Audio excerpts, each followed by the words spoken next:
Certains bois semblent durer éternellement. La recherche révèle le temple Ryoji au Japon, qui possède certains des plus anciens bâtiments en bois du monde. Voici quelque chose de remarquable. Le pilier central de sa pagode principale a été fabriqué à partir d'un arbre abattu en l'an 5. Pendant près d'un millénaire et demi, il a résisté aux tremblements de terre, aux typhons, à tout. Ensuite, il y a les navires vikings. Ils ont revêtu ces navires d'une substance noire qui leur a permis de traverser l'Atlantique Nord brutal sans tomber en morceaux. Et partout en Europe, les maisons à colombages et les églises en poutres construites par les charpentiers médiévaux sont là depuis des siècles, leurs os de bois toujours solides. Cela a poussé les chercheurs à se poser la même question. Pourquoi nos projets modernes coûteux se transforment-ils en compost en quelques années? Pourquoi un pont flambant neuf, construit avec tous les derniers matériaux, commence-t-il à pourrir en moins d'une décennie? Avant de plonger, laissez un commentaire et dites-nous, avez-vous déjà construit quelque chose en bois qui a pourri bien trop vite? Quelle était votre plus grande frustration? Faites-nous savoir ci-dessous. Section 1. Le problème moderne. Une promesse qui pourrit. Beaucoup de gens se demandent pourquoi les projets de leur grand-père, ce vieux cabanon ou la clôture qu'il a construite, semblaient durer éternellement, tandis que les choses que nous construisons aujourd'hui semblent presque jetables. Ce n'est pas seulement de la nostalgie. Il y a une différence fondamentale entre le bois du passé et le bois d'aujourd'hui. Le problème principal est la sylviculture moderne et la chimie moderne qui travaillent ensemble. Pour répondre à la demande incroyable de bois, la plupart du bois vendu aujourd'hui provient d'arbres à croissance rapide. Ce bois est moins dense et contient beaucoup plus d'aubier. Dans n'importe quel arbre, il y a l'aubier et le bois de cœur. L'aubier est la partie vivante et externe qui fait circuler l'eau et les nutriments. Il est mou, riche en sucre et essentiellement un repas parfait pour les champignons et les insectes. Le bois de cœur est le cœur mort et central. Au fil des années, l'arbre remplit ce cœur de composés conservateurs naturels, comme les phénols et les tannins, le rendant dense, foncé et naturellement résistant à la pourriture. Les anciens constructeurs le savaient. Ils ont spécifiquement utilisé le bois durable du bois de cœur d'arbre, comme le chêne et le cyprès. Aujourd'hui, le bois d'œuvre est souvent principalement de l'aubier, qui en lui-même n'a pratiquement aucune résistance à la pourriture. Un pieu de pin non traité peut commencer à défaillir en seulement 1 ou 2 ans à l'extérieur. La solution moderne était censée être le traitement sous pression. L'idée est simple, prendre ce bois vulnérable, le mettre dans un vide, aspirer tout l'air, puis forcer les conservateurs chimiques profondément dans ses fibres. Le résultat est ce bois familier vert ou brun qu'on voit partout. Et pendant longtemps, le produit chimique utilisé était l'arséniate de cuivre chromé, ou CCA. Il contenait de l'arsenic, et il était incroyablement efficace. Mais il y avait un énorme problème. La très chose qui l'a rendu si efficace, sa toxicité, l'a également rendu à risque. Des études ont montré que l'arsenic pouvait s'échapper du bois, contaminant les sols dans les jardins et les aires de jeu. Le sciage libérait de la poussière toxique. Le brûlé était encore pire. Une seule planche de 12 pieds pouvait contenir assez d'arsenic pour être mortelle si elle était ingérée. Pour cette raison, le CCA a été progressivement supprimé pour la plupart des usages domestiques en 2000. Les nouvelles formules comme l'ACQ et la CA ont éliminé l'arsenic, mais ont utilisé beaucoup plus de cuivre. Bien qu'elles soient considérées comme plus sûres, elles sont venues avec leurs propres problèmes. Cette teneur en cuivre élevée est extrêmement corrosive pour l'acier normal. Si les mauvaises vis ou clous sont utilisés sur le bois traité moderne, cela crée une réaction qui ronge littéralement le métal, compromettant les structures entières. C'est un point de défaillance majeur. De plus, de nombreux constructeurs trouvent que ces nouveaux traitements ne sont tout simplement pas aussi durables que les anciennes formules à l'arsenic, en particulier dans les endroits humides. Nous nous retrouvons donc dans cette situation étrange. Nous avons du bois naturel qui pourrit rapidement, et du bois traité qui est plein de produits chimiques, peut ronger ses propres fixations, et pourrait même ne pas durer aussi longtemps. Il semble que nous ayons échangé la sagesse éprouvée du passé pour une solution moderne pratique, mais finalement défectueuse. Et s'il y avait une meilleure façon? Et si la réponse n'était pas dans une usine chimique, mais dans les matériaux simples et naturels que nos ancêtres utilisaient depuis des siècles? Section 2. La quête d'une réponse. Pour trouver le secret, nous devons devenir des détectives. Nous devons regarder en arrière et étudier les indices laissés par les maîtres constructeurs. Le premier arrêt est les côtes balayées par le vent de la Scandinavie, à l'époque des Vikings. Le navire viking était une merveille d'ingénierie. Léger, solide, flexible, mais construit à partir de chaînes qui devaient survivre à la mer et en particulier aux tarés qui pouvaient ronger une coque. Leur solution était une substance épaisse, noire et collante, le goudron de pin. La production de goudron de pin était une industrie majeure pour eux. Ce n'était pas un petit artisanat de village. Les archéologues ont découvert des fourneaux d'époque viking qui pouvaient produire 50 à 80 gallons de goudron dans une seule cuisson. Ceux-ci ne faisaient pas partie des villages, c'étaient des sites industriels, des usines consacrées uniquement à la production de masses de goudron. Les Vikings ont construit un empire sur du bois qui ne pourrissait pas. Ils faisaient cuire lentement les souches et les racines de pin dans un four pour en extraire ce goudron dense et résineux. Chaque grand navire viking nécessitait environ 130 gallons pour bien l'imperméabiliser et le préserver. Il revêtait tout. Ce goudron créait une barrière puissante contre l'eau, mais il contenait aussi des composés naturellement antiseptiques, agissant comme un fongicide pour prévenir la pourriture. C'était une technologie simple et efficace dérivée directement de la forêt. Et ce n'était pas seulement une invention viking. Cette technique remonte à 10 000 ans à la période mésolithique. Maintenant, voyageons vers l'Est, au Japon. Le temple au Ryuji s'élève depuis plus de 1400 ans. Les constructeurs ont choisi le cyprès hinoki, un bois célèbre pour sa durabilité naturelle. Mais ils ne se sont pas arrêtés là. Ils ont utilisé une autre technique, celle qui semble complètement contre-intuitive. Ils ont utilisé le feu. La technique s'appelle yakisugi, bien qu'elle soit aussi connue en Occident sous le nom de shu sugiban. Le processus consiste à carboniser soigneusement la surface des planches de bois. Ce n'est pas destructeur, c'est transformateur. Alors que le feu brûle la cellulose douce et riche en sucre à la surface, il laisse derrière lui une couche de carbone. Cette couche de carbone est la clé, elle est naturellement résistante à l'eau, c'est un énorme dissuasif pour les insectes comme les termites, et elle rend même le bois plus résistant au feu, car la couche externe est déjà brûlée. Après la carbonisation, le bois est nettoyé et scellé avec une huile. Le résultat est un bois qui non seulement est beau, mais devrait durer 80 à 120 ans avec un entretien minimal. Avec un réhuilage périodique, il peut durer encore plus longtemps. Enfin, l'Europe médiévale et de la Renaissance. Ici, les méthodes de préservation étaient plus subtiles, les chevaux de trait du menuisier européen étaient l'huile de lin bouillie et la cire d'abeille. L'huile de lin, provenant des graines de lin, est une finition pénétrante. Elle s'infiltre profondément dans les fibres du bois. Lorsqu'elle est bouillie, terme qui aujourd'hui signifie souvent ajouter des agents de séchage métalliques pour accélérer les choses, elle subit une réaction chimique appelée polymérisation. Elle durcit à l'intérieur du bois, transformant essentiellement les fibres en un matériau composite. Cela nourrit le bois et fournit une résistance à l'humidité. Mais pour une couche finale, les artisans se sont tournés vers la cire d'abeille. Mélangée avec un solvant comme la térébenthine, elle crée une pâte. Ceci ne pénètre pas comme l'huile, elle reste à la surface, remplissant les pores microscopiques et créant une teinte mate. Plus important encore, elle crée une barrière hydrophobe. Elle repousse activement l'eau, l'empêchant jamais d'atteindre le bois en premier lieu, et il y a des preuves médiévales réelles que cela fonctionne. À la cathédrale de Stavanger, en Norvège, les scientifiques ont analysé les réparations en pierre effectuées pendant la période de la construction gothique. Qu'ont-ils trouvé? Exactement cette formule, goudron de pin, résine de pin, cire d'abeille et charge inorganique. Ces réparations ont résisté à des siècles d'usure. Les maîtres médiévaux ne devinaient pas. Ils avaient une science des matériaux avancés. Donc, les indices sont tous là. L'imperméabilisation puissante et antiseptique du goudron de pin. L'incroyable durabilité de la carbonisation du Japon. Le durcissement profond de l'huile de lin et l'étanchéité de surface de la cire d'abeille d'Europe. Le secret perdu n'est pas un ingrédient magique unique. C'est une combinaison. C'est un système holistique qui ne s'appuie pas sur un seul bouclier chimique, mais sur des matériaux naturels travaillant ensemble. Et c'est exactement ce que nous allons créer. Si vous trouvez de la valeur à cela, appuyez sur ce bouton j'aime et abonnez-vous. Cela nous aide à partager cette connaissance traditionnelle avec plus de personnes fatiguées des choses qui ne durent pas.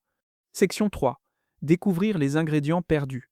Avant de commencer à mélanger, examinons de plus près les 3 ingrédients clés. Comprendre pourquoi ils fonctionnent est la première étape. Ce n'est pas juste une recette, c'est une formulation basée sur des siècles d'essais et d'erreurs. D'abord, l'épine dorsale de la formule, le goudron de pin. Le vrai goudron de pin est de l'or liquide pour le bois. Il est fabriqué en distillant la résine des souches et des racines de pin, où elle est la plus concentrée. Pendant des siècles, c'était le roi de la préservation du bois marin.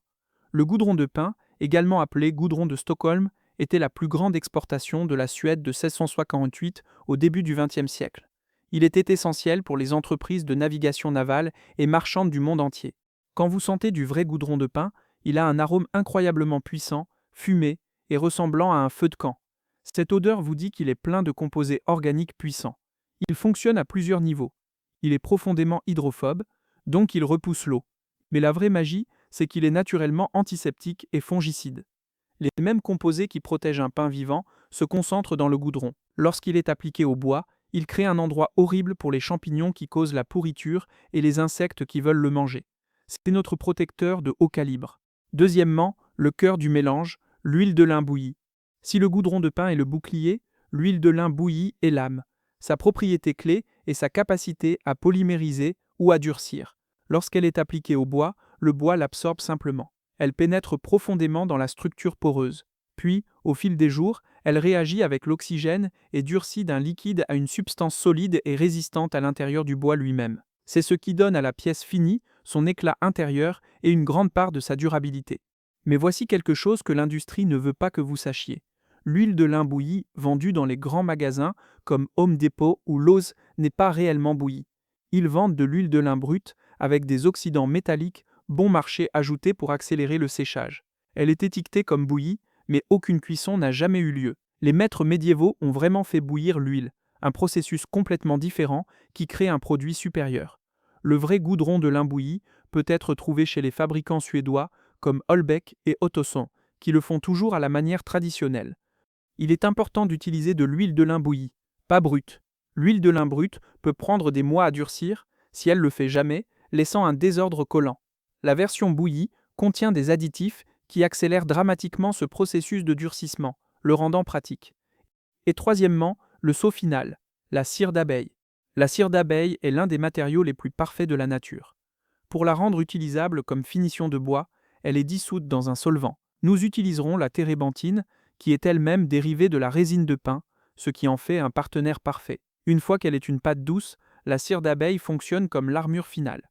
Après que le goudron de pin et l'huile de lin fassent leur travail de pénétration profonde, la cire d'abeille est buffée par-dessus. Elle remplit tous les pores microscopiques restants et laisse derrière elle un film fin et dur de cire.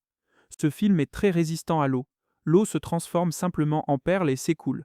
Elle donne également au bois une belle teinte mate qui est merveilleuse au toucher. C'est le sceau final parfait du système. Ensemble, ces trois créent une synergie qui est bien plus puissante que n'importe lequel d'entre eux seuls. L'huile de lin porte le goudron de pin profondément dans le bois. Elle durcit ensuite, emprisonnant le goudron de pin en place. Enfin, la cire d'abeille fournit une barrière de surface renouvelable qui repousse l'eau. C'est un système de défense complet et multicouche, créé entièrement à partir de matériaux naturels et éprouvés par le temps. Section 4. La formule du maître, la démonstration. D'accord, assez de théorie. Il est temps de ramener ce secret perdu à la vie. D'abord, une mise en garde rapide sur la sécurité. Nous travaillons avec des matériaux inflammables. La térébenthine et les huiles sont combustibles, donc absolument pas de flamme ouverte, pas de fumée. Travaillez dans un endroit bien aéré, de préférence à l'extérieur. Portez des gants et une protection des yeux. Voici ce dont vous aurez besoin. Les goudrons de pin. Obtenez du vrai goudron de pin à 100%. Il devrait être foncé avec cette odeur forte et fumée. Huile de lin bouillie. Disponible dans la plupart des quincailleries, mais recherchez des marques authentiques si possible. Térébenthine naturelle. Recherchez la térébenthine gomme pure, pas l'essence minérale. Cire d'abeille, vous pouvez l'obtenir chez un apiculteur local ou en ligne. Un bocal en verre avec un couvercle en métal bien ajusté. Le verre est important. La térébenthine peut dégrader le plastique. Une petite casserole ou un bain-marie pour faire fondre et une baguette de mélange. Le ratio classique et éprouvé est simple, partie égale en volume. Une partie de goudron de pin, une partie d'huile de lin bouillie et une partie de térébenthine. Pour la cire d'abeille, un bon point de départ est environ une partie de cire d'abeille pour 3 à 4 parties du mélange liquide. Commençons par le bois. Voici un simple morceau de pin, le type que beaucoup de gens utilisent. Il a été poncé en douceur. Le ponçage est important car il ouvre les pores pour que la finition puisse s'infiltrer. Maintenant pour le mélange. D'abord, râpez un peu de cire d'abeille dans le bocal en verre, comme du fromage. Cela l'aide à fondre uniformément. Ensuite, les liquides. Rappelez-vous le ratio. 1, 1, 1, 1. Versez une partie de térébenthine. Une bonne astuce ici est de positionner le bec au sommet du versement pour éviter le glougloutement pour un flux lisse. Ensuite, une partie d'huile de lin bouillie. Et enfin, une partie de goudron de pin. C'est épais, donc prenez votre temps. Maintenant, la cire d'abeille doit être dissoute. La façon lente est de simplement mettre le couvercle, le secouer et le laisser reposer pendant quelques jours. La térébenthine finira par faire le travail. Mais pour utiliser cela aujourd'hui, une chaleur douce sera utilisée. C'est la partie la plus critique pour la sécurité. Créez un simple bain-marie. Placez le bocal ouvert dans une petite casserole et ajoutez de l'eau à mi-hauteur des côtés du bocal. Mettez ceci sur une plaque chauffante, pas une flamme ouverte, à faible intensité. En se réchauffant, mélangez et vous verrez la cire d'abeille fondre et s'incorporer. Une fois qu'elle est uniforme, retirez soigneusement le bocal et laissez-le refroidir. Il s'épaissira en une pâte douce. Cette pâte sombre et aromatique est le secret des anciens maîtres. Et voici un truc des maîtres qui multiplie l'efficacité: réchauffer le mélange. Les Vikings chauffaient le goudron avant de l'appliquer. La chaleur réduit la viscosité et permet au mélange de pénétrer beaucoup plus profondément dans les fibres du bois. Gardez le bocal dans un bain-marie chaud à 80 à 90 degrés Fahrenheit avant application pour de meilleurs résultats. Maintenant, l'application. Vous pouvez utiliser une brosse ou un chiffon. Un chiffon est préféré car il vous permet de bien incorporer la finition au bois. Prenez une petite quantité sur le chiffon et frottez-la sur le bois. Utilisez des mouvements circulaires fermes, puis terminez par des traits longs avec le grain. Soyez généreux sur cette première couche. Le bois a soif. Vous le verrez se transformer immédiatement, devenant plus riche, plus profond et plus chaud. Le goudron de pin lui donne un aspect légèrement fumé et vieilli, et l'huile fait ressortir le grain. Couvrez tout, en particulier le bout du grain. Le bout du grain est comme un faisceau de paille et absorbera beaucoup de finition, ce qui est exactement ce que vous voulez. Une fois revêtu, voici une étape importante: laissez reposer pendant 15 à 20 minutes. Ensuite, prenez un chiffon propre et sec et essuyez tout l'excès. C'est crucial. Vous voulez que la finition soit dans le bois, pas sur elle. Si vous laissez un film épais sur le dessus, il deviendra un désordre collant qui ne durcit jamais. Buffez-le jusqu'à ce que la surface se sente presque sèche. Maintenant, attendez. Laissez la pièce dans un endroit bien aéré pendant au moins 24 heures. La térébenthine s'évaporera et l'huile de lin commencera à polymériser. Après 24 heures, elle peut sembler un peu terne. Elle est prête pour une deuxième couche. Appliquez-la de la même façon, couche mince, attendez 15 minutes et essuyez tout l'excès. Vous pouvez répéter cela pour une troisième ou même une quatrième couche. Chacune renforce la durabilité et la teinte. Après la couche finale, laissez-la durcir pendant au moins une semaine avant de l'utiliser intensément. Le résultat est une finition incroyablement robuste, profondément belle et qui protégera ce bois pendant des années. Pour la longévité ultime, suivez la recette de l'ancien agriculteur: appliquez l'huile une fois par jour pendant une semaine, une fois par semaine pendant un mois, une fois par mois pendant un an. Après cela, au besoin. Cette méthode a maintenu les meubles d'extérieur fonctionnels pendant plus de 35 ans. Pour la plupart des projets, les fabricants recommandent de réhuiler tous les 8 à 10 ans pour une protection continue. Section 5. La science de l'immortalité. Ce que nous venons de faire est plus que juste appliquer un revêtement au bois. Nous avons initié une série de changements qui altèrent fondamentalement le bois pour résister à ses ennemis: l'eau, les champignons, les insectes et la lumière UV. Pensez à un morceau de bois non traité au niveau microscopique. C'est un réseau de fibres de cellulose creuses, comme un faisceau de petites pailles. C'est ce qui rend le bois poreux. Quand l'eau le frappe, elle s'infiltre directement, créant les conditions humides que les champignons qui causent la pourriture adorent. Notre formule est un système de défense en profondeur. D'abord, le goudron de pin, porté par l'huile de lin, s'infiltre dans ce réseau. Les composés phénoliques du goudron sont essentiellement du poison pour les champignons qui causent la décomposition. Le goudron fait du bois une source de nourriture inhospitalière. Ensuite, la vraie transformation se produit. Alors que l'huile de lin bouillie durcit à l'intérieur de ces fibres de bois, elle subit une polymérisation oxydative. Elle réagit avec l'oxygène et change d'un liquide à un polymère solide. Ce n'est plus une huile, c'est un solide flexible et résistant qui est maintenant enchevêtré avec les fibres de bois. C'est comme transformer une éponge en un bloc solide. L'eau ne peut plus facilement pénétrer cette structure modifiée. Enfin, nous avons la cire d'abeille à la surface. Alors que l'huile scellait le bois de l'intérieur, la cire le scelle de l'extérieur. Les molécules de cire sont hydrophobes. Quand vous buffez la cire, vous créez un film microscopique. Quand l'eau atterrit sur cette surface, elle se transforme en une sphère serrée et s'écoule simplement. Ce système multicouche s'attaque également au rayonnement UV. Les pigments foncés du goudron de pin agissent comme un écran solaire naturel, absorbant les rayons qui autrement décomposeraient le bois, le faisant devenir gris et cassant. C'est le génie de l'approche des anciens maîtres. Ce n'est pas une coquille unique et cassante comme un vernis moderne qui peut se fissurer et piéger l'humidité en dessous. C'est un système intégré et flexible qui fonctionne avec la nature du bois, pas contre elle. Section 6. La transformation est la preuve. Regardez simplement la différence. Voici le morceau de pin avec lequel nous avons commencé, pâle, inerte et vulnérable.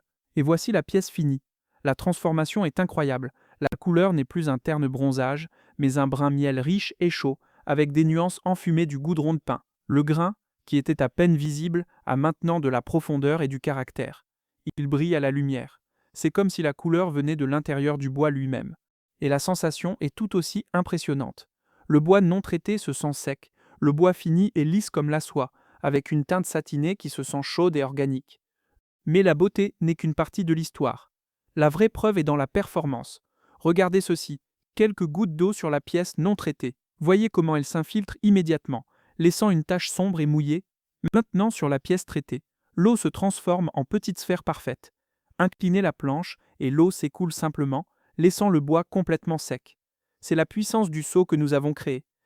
Cette finition est profondément résistante à l'eau, résistante à la pourriture, résistante aux insectes et fournit une protection UV. C'est aussi incroyablement facile à entretenir. Contrairement à la peinture qui s'écaille et s'éclaille, si une zone semble usée après quelques années, nettoyez-la simplement et essuyez une couche fraîche. Elle se fondra dans la finition existante et rétablira la protection. Et peut-être plus important encore, nous savons exactement ce qu'il y a dedans, 3 ingrédients provenant d'arbres et d'abeilles. Pas de mystérieux produits chimiques, pas de métaux lourds toxiques. Si vous avez trouvé ce voyage dans le passé utile, et si vous êtes enthousiaste à l'idée d'essayer cela vous-même, faites-nous une faveur et appuyez sur ce bouton j'aime. Cela aide vraiment à diffuser ce type de connaissances traditionnelles auprès de plus de personnes fatiguées de la façon moderne et jetable de construire. Cette formule est la vôtre. Voilà, le secret du bois qui dure n'est pas un sort magique inatteignable. C'est une recette, une combinaison de matériaux simples et naturels exploités avec une compréhension de la façon dont le bois fonctionne réellement. C'est la puissance pénétrante du goudron de pin, le durcissement interne de l'huile de lin bouillie et le saut répulsif de la cire d'abeille, tous travaillant en harmonie. Nous avons retracé les pas des anciens maîtres et redécouvert une méthode qui est à bien des égards supérieure aux solutions modernes. Elle est plus belle, elle est plus saine, et elle nous relie à une longue histoire du véritable artisanat. Elle transforme un simple morceau de bois en quelque chose de permanence. Les Vikings ne faisaient pas que rasier et conquérir. Ils ont construit un empire industriel sur la préservation du bois. Ils comprenaient quelque chose que nous avons oublié, que la nature a déjà résolu le problème de la pourriture il y a des milliers d'années. Nous n'avons qu'à nous en souvenir. Mais la question ultime reste, durera-t-il vraiment éternellement? Nous avons prouvé comment cela fonctionne à l'atelier, mais comment résistera-t-il au test brutal du temps et de la météo? Pour le découvrir, un deuxième morceau de bois a été traité avec cette formule exacte. Il y a aussi un morceau identique et non traité, et un morceau de bois traité sous pression moderne standard. Ces 3 seront placés à l'extérieur, exposés à tout, pendant 1 an complet. C'est une expérience à long terme. Si vous voulez voir les résultats de ce test, assurez-vous d'être abonné avec les notifications activées, car vous ne voudrez pas manquer cette mise à jour. Merci de regarder. Vous avez maintenant un moyen abordable, naturel et puissant de préserver vos propres projets. Allez construire quelque chose qui dure. Dites-nous dans les commentaires si vous avez des questions ou si vous avez déjà utilisé une finition traditionnelle comme celle-ci vous-même.